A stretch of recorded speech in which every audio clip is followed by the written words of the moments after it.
ಖಂಡಿತವಾಗಿಯೂ ಯಾವುದೇ ಖಾಸಗಿ ಶಾಲೆಗಳಿಗೂ ಕಡಿಮೆ ಇಲ್ಲ. ಇಲ್ಲಿ ಜಳ್ಳುಗಳು ಮಾತ್ರ ಉಳ್ಕೊಳ್ತವೆ. ಅಲ್ಲಿಗೆ ಹೋಗೋ ಮಕ್ಕಳು ಎಂಥವು ಅಂತ ನಿಮ್ಮೆಲ್ಲರಿಗೂ ಗೊತ್ತು.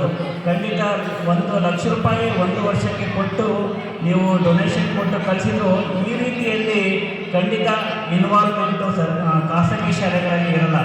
ನೀವು ಸೂಕ್ಷ್ಮವಾಗಿ ಗಮನಿಸಿ ನೋಡಿ. ಒಂದು ಡ್ಯಾನ್ಸ್ ಕಲಿಸಿದ್ರೆ ಒಂದು 2,000 ರೂಪಾಯಿ ಕೊಡಬೇಕು.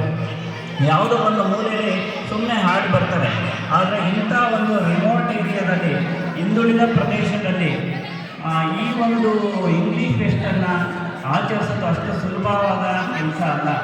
ಅದಕ್ಕೆ ಈ ಶಾಲೆಯ ಎಲ್ಲ ಆತ್ಮೀಯ ಶಿಕ್ಷಕ ಮಿತ್ರರಿಗೂ ಸಹ ನನ್ನ ಇಲಾಖೆಯ ಪರವಾಗಿ ಹಾಗೂ ನಾನು ವೈಯಕ್ತಿಕವಾಗಿ ಅಭಿನಂದಿಸಲೇಬೇಕು. ಏಕೆಂದರೆ ಒಂದು ಬೆಂಕಿಕಟ್ಟೆ ಇಡೀ ಫಾರೆಸ್ಟ್ ಬಂದು ಇಡೀ ಕಾಡನ್ನು ಸುಟ್ಟಾಕ್ಬಿಡುತ್ತೆ.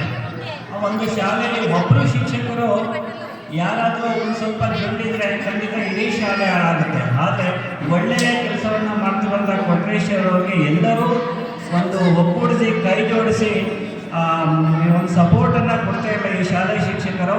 ಅಷ್ಟು ಸುಲಭವಾದ ಕೆಲಸ ಅಲ್ಲ.